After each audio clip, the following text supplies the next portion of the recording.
E, D, and A. E chord. You're going to use all 6 strings. Start with your index finger on the first fret of the G string, then your middle and your ring finger on the second frets of the A and the D. So G string, A string, D string. You want to put them down in that order because that's what you're going to do when you're changing between chords a lot of the time. Not always, but often. Make sure that you're coming in from the top. That will help avoid the muting of the strings. So come in high on the strings. Don't press any heavier than you need to get clean sounding of each string. There's your E chord. D chord.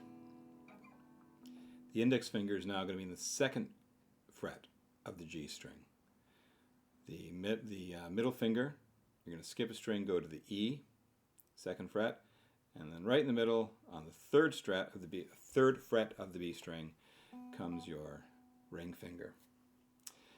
So you form a little triangle, which you'll see in all the diagrams.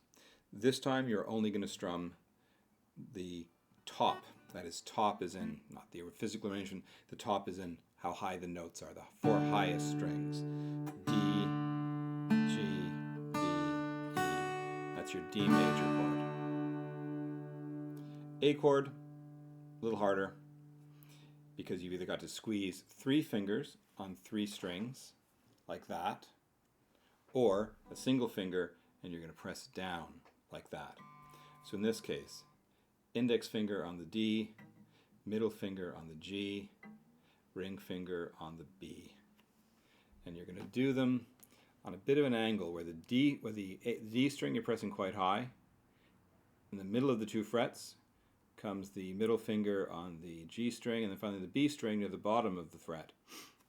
At the top of the next fret comes the B string. Again, you're going to need to make sure everybody's clean.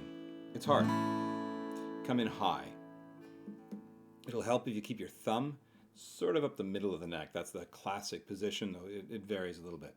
Other way to do it, single finger. Takes more strength, but it doesn't involve squishing your fingers in to avoid the other strings.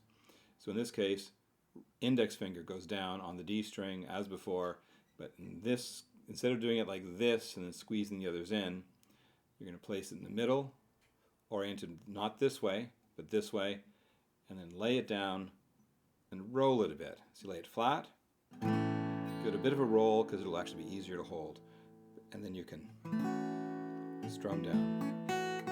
It is probably the case that the E string, the high E string won't sound. Doesn't matter.